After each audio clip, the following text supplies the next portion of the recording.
Sirishwaka, the Whispering Well. I still remember those summer holidays, the suffocating heat of June, the sweet yet rotting scent of mangoes, and that village that fell eerily silent after dusk. My parents had left me at my grandfather's place while they worked abroad.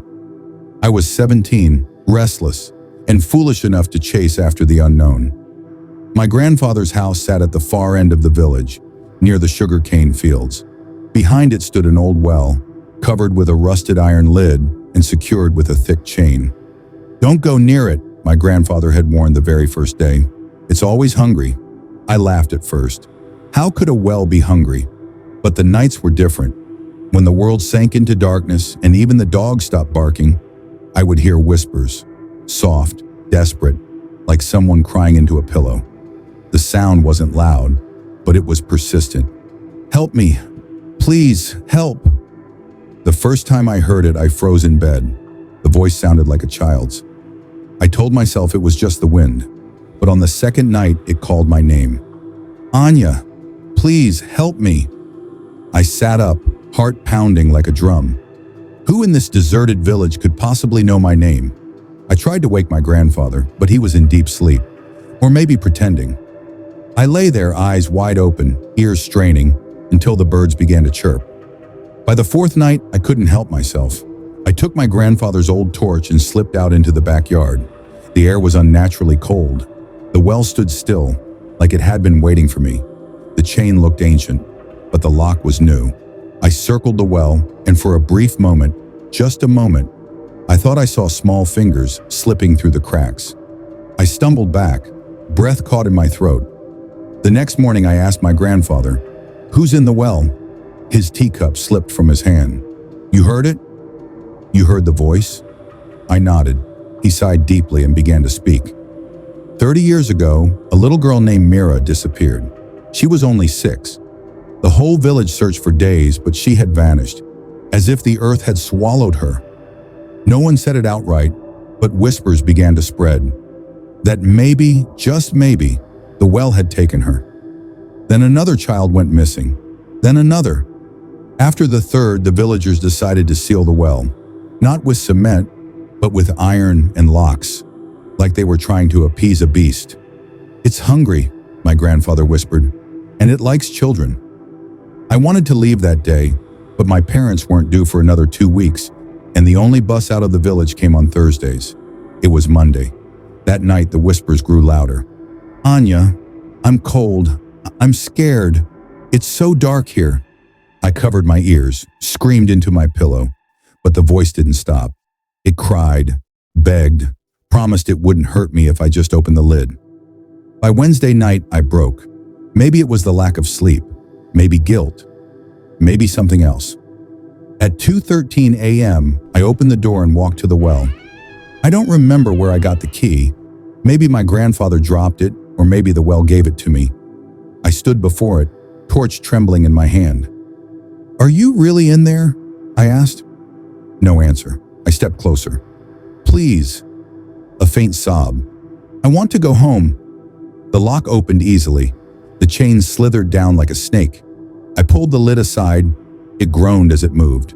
And then, silence. I shone the torch into the well. At first I saw nothing. Then, eyes. Tiny glinting eyes. Dozens staring back at me. I stumbled back, but something grabbed my wrist.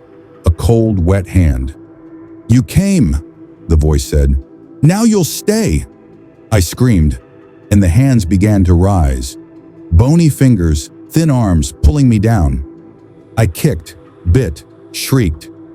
The torch fell into the well and died out. Then I heard my grandfather's voice. He was chanting something, holding a lantern, eyes wild with fear. The hands recoiled, and I collapsed on the grass, gasping. He dragged me inside, locked all the doors, burned something in the corners that smelled of chili and iron. Sleep never came that night. The next morning he took me to the temple. The priest tied a thread around my wrist. "Never take it off," he said, "and never go near that well again." I left the village the very next day. Years passed. I told myself it was all a dream, a delusion. But even now, when the night is too quiet, the whispers return. Once my daughter said she saw a little girl outside her window, asking to be let in. We moved out the next morning. Some wells hold water, some secrets. But that one holds the forgotten, and they never forget you. The woman who lived next door. I've never told this story to anyone, not my parents, not a single friend, but now that sleep has abandoned my eyes and fear has been replaced by a hollow emptiness in my heart, maybe it's time I put this burden into words. Maybe writing it down will erase that image from my mind. Maybe. This happened in 2022. I had moved into a small, 2-story flat in Johar Town, Lahore. I lived alone because my job was lonely and so was my life. The flat was small but neat and cheap. Right next to mine, just across the wall, was another flat where a woman lived. Alone. The first glimpse. The first time I saw her was in the morning. She was standing on her balcony, silent. She looked to be around 40, with long black hair, dusky skin, and strange eyes. As if those eyes weren't looking at you, but looking into you. We never spoke, but every morning, when I locked my door to leave for work, she would slightly pull back her curtain from the inside and watch me. I figured maybe she was just quiet by nature, or maybe she liked her solitude. But one night, everything changed. The first night of fear. I came home late that night, around 1:30 a.m. The streets were deserted. Dogs howled in the distance. The wind whispered strange things. As soon as I opened the door, a strange smell had filled the air inside, like old wood, rotting flowers, and dampness from a sealed room. I thought maybe the smell was coming from downstairs, but then I heard something. From the other side of the wall behind my bed, someone was chanting, weird, unfamiliar words, a language I didn't know. Sa, Riantha, Lokar, Moria, Sai. It was a woman's voice, soft, deep, and chillingly cold. I listened for a few moments, then knocked hard on the wall. The voice stopped. Silence. The next morning, I asked the guard downstairs, "That lady who lives in the flat next to mine, what's her name?"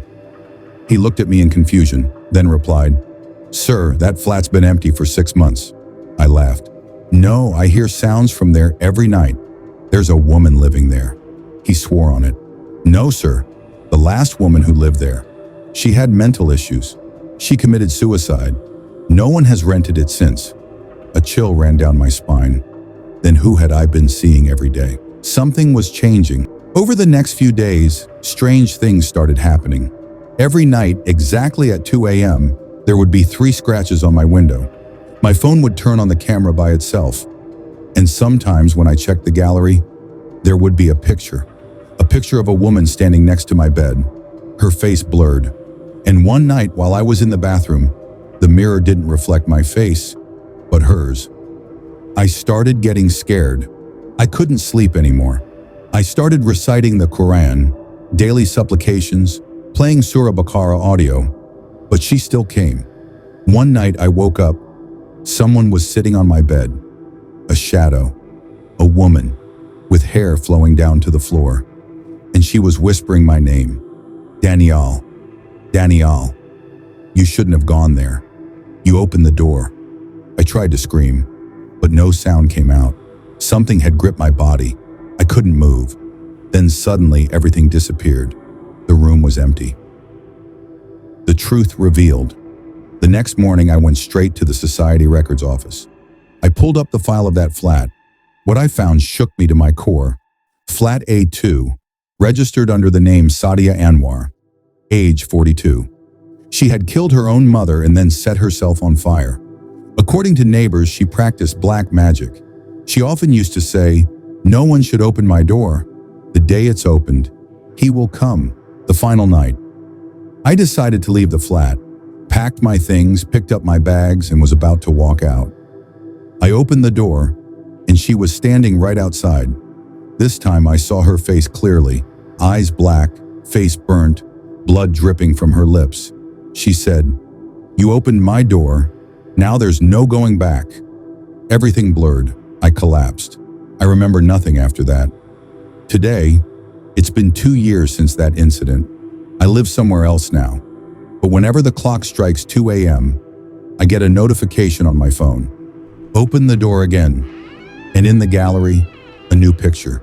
The same woman, standing in my new room.